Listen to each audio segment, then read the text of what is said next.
खेल और खिलाड़ी की कोई जात नहीं होती, ना उसका कोई मजहब होता है। डिब्बों में जाते हैं, टॉयलेट के सामने बैठते हैं, टॉयलेट में उनका सामान होता है। जब वो जाते हैं खेलने तो ऊबड़ खाबड़ मैदानों पर खेलते हैं, खाने के लिए ढंग से मिलता नहीं, डॉर्मेट्री में रहते हैं, टॉयलेट के सामने खाना बनता है। और यह मैं नहीं कहता हूं, यह टेलीविजन पे एक बार नहीं अनेकों बार देखा गया है। जब से टेलीविजन पे यह खेल आना शुरू हुआ है और 30 कैमरों से क्रिकेट को अलग अलग एंगल से दिखाया जाता है, लोग मुझे सिखाने लग गए क्रिकेट कैसे खेला जाता है। मैं ये जानना चाहता हूं कि जब तक नीरज चोपड़ा ने स्वर्ण पदक नहीं जीता था भाला फेंकने में, जावलिन में, तब तक उसके लिए सरकार ने क्या किया था।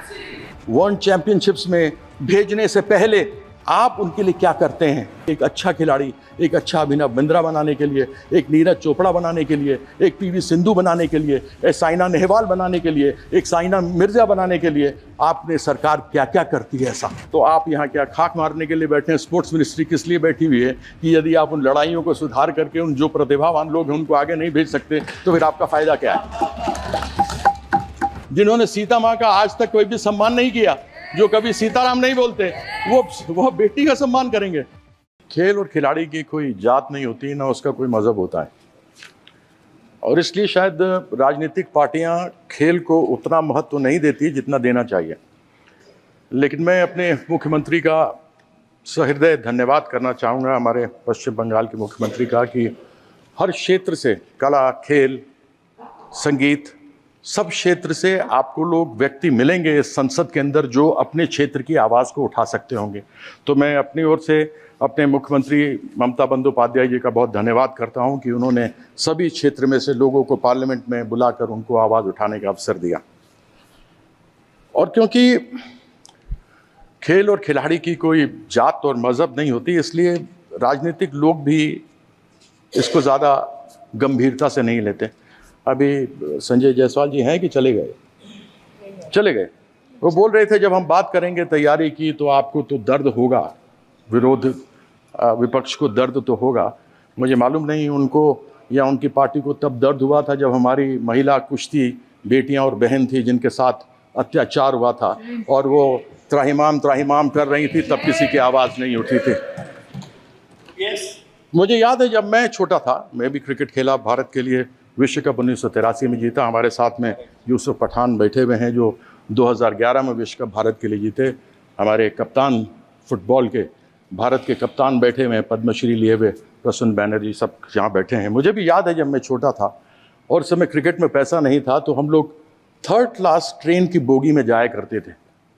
टॉयलेट के सामने सामान टॉयलेट में पड़ा हुआ होता था और हम लोग बैठे रहते थे और जाते थे। और school games federation of India तो शायद अपना ही है, किरण रिजिजू जी आप तो मंत्री रहे हुए हैं, वही SGFI ले जाया करती थी हमें। आज भी परिस्थिति सभापति महोदय वही है हमारे एथलीट्स की, क्रिकेट की तो नहीं लेकिन हमारे एथलीट्स की। आज भी हमारे जो खिलाड़ी हैं आज भी उनकी यही हालत है कि वह जनरल बक्सों में, जब डिब्बों में जाते हैं, टॉयलेट के सामने बैठते हैं, टॉयलेट में उनका सामान होता है। जब वो जाते हैं खेलने तो ऊबड़ खाबड़ मैदानों पर खेलते हैं, खाने के लिए ढंग से मिलता नहीं, डॉर्मेट्री में रहते हैं, टॉयलेट के सामने खाना बनता है। और यह मैं नहीं कहता हूं, यह टेलीविजन पे एक बार नहीं अनेकों बार देखा गया है। हम बात करते हैं हमारी प्रिपेयर्डनेस क्या है। अरे अगर आपको ओलंपिक्स की तैयारी की बात करनी है तो आपको 2028 की अभी करनी चाहिए, न कि जब आपकी टीम चली गई हो। ओलंपिक्स की तैयारी, खेल लोग समझते हैं खेल ऐसा ही है। जब से टेलीविजन पे ये खेल आना शुरू हुआ है और 30 कैमरों से क्रिकेट को अलग अलग एंगल से दिखाया जाता है, लोग मुझे सिखाने लग गए क्रिकेट कैसे खेला जाता है। उनको मालूम नहीं कि जब थॉमसन 100 की स्पीड पर गेंद करता था, सुनील गावस्कर सामने होता था, या सचिन तेंदुलकर एक तरफ हो और ब्रेटली दूसरी तरफ हो, तो 0.42 सेकेंड्स गेंद को निकलने में, बल्लेबाज तक पहुंचने में, और 0.38 सेकेंड्स बल्लेबाज को तय करने में कि मैं फ्रंट फुट पर जाऊं, बैक फुट पर जाऊं, हुक करूं, कट करूं, पुल करूं, क्या करूं। लेकिन लोग हमको सिखाते हैं, यानी ये बॉल छूटी और ये बैट्समैन के पास आई, ये समय है, बस इन 2 चुटकियों के बीच का खेल है। उसको संभवतः लोग समझेंगे नहीं, बहुत आसानी से लेते हैं कि हमारे प्रधानमंत्री जी ने किया। मुझे बड़ी खुशी है कि जब प्रधानमंत्री जी ने हमारी महिला कुश्ती लड़कियां जब आई थी तो उन्होंने उनका स्वागत किया था, सम्मान किया था, बड़ी प्रसन्नता हुई थी जब उनके साथ वो खा रहे थे। लेकिन तब दुख हुआ था जब उन्होंने उनके साथ अत्याचार हुआ था उन महिलाओं के साथ, तब उन्होंने मौन व्रत धारण करके रखा था। आज बात करते हैं कि हमने नीरज चोपड़ा को भेजा। मैं ये जानना चाहता हूं कि जब तक नीरज चोपड़ा ने स्वर्ण पदक नहीं जीता था भाला फेंकने में, जावलिन में, तब तक उसके लिए सरकार ने क्या किया था?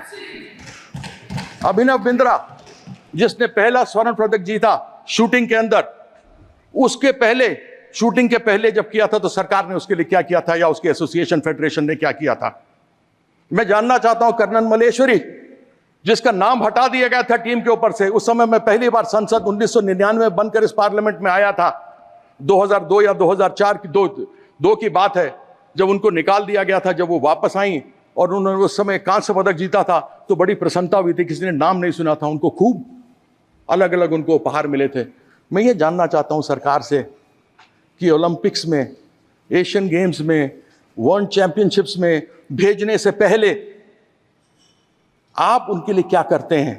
जीत के आने के बाद तो आप न जाने क्या क्या चीज उनको देते हैं जो मिलना भी चाहिए, लेकिन मैं ये जानना चाहता हूं कि एक अच्छा खिलाड़ी, एक अच्छा अभिनव बिंद्रा बनाने के लिए, एक नीरज चोपड़ा बनाने के लिए, एक पीवी सिंधु बनाने के लिए, एक साइना नेहवाल बनाने के लिए, एक साइना मिर्जा बनाने के लिए आपने सरकार क्या क्या करती है? ऐसा सरकार को यह जवाब देना चाहिए। कौन सी प्रिपेयर्डनेस? आज एक बार कोई व्यक्ति, कोई लड़का या लड़की, हमारे देश की बेटी या बेटा अच्छा करके बाहर से आता तो आप सब कुछ देने को तैयार हो जाते हैं, लेकिन कैसे वो अच्छा बनकर आगे बढ़े उसके लिए क्या करते हैं? साई में स्पोर्ट्स अथॉरिटी ऑफ इंडिया, भारतीय खेल प्राधिकरण, कहां है कोचेस, कहां है प्रशिक्षक? आज खेलो इंडिया आपने शुरू किया, बड़ी प्रसन्नता की बात है, जो भी आए वो खेल सकता है, लेकिन क्या जो भी आए खेल सकता है? उसमें से प्रतिभा एकलव्य की तलाश कौन करेगा? उसके लिए कोई व्यवस्था है क्या? उसकी व्यवस्था नहीं होती। अभी एक रिजिजू जी ने कहा कि खेल संघ वाले हैं सभापति महोदय कि वो आपस में चुनाव लड़ते हैं तो उनकी आपस में लड़ाई तो होगी, तो आप यहाँ क्या खाक मारने के लिए बैठे हैं? स्पोर्ट्स मिनिस्ट्री किस लिए बैठी हुई है कि यदि आप उन लड़ाइयों को सुधार करके उन जो प्रतिभावान लोग हैं उनको आगे नहीं भेज सकते तो फिर आपका फायदा क्या है? तो ऐसी बातें कहते हुए जरा आदमी को सोच लेना चाहिए।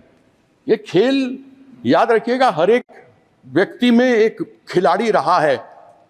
बचपन से जब बड़े हुए हैं ना तो कोई ना कोई हमने खेल खेला है, चाहे गुल्ली डंडा खेला है, चाहे खो खो खेला है, चाहे हॉकी खेला है, हमने कोई ना कोई खेल खेला है।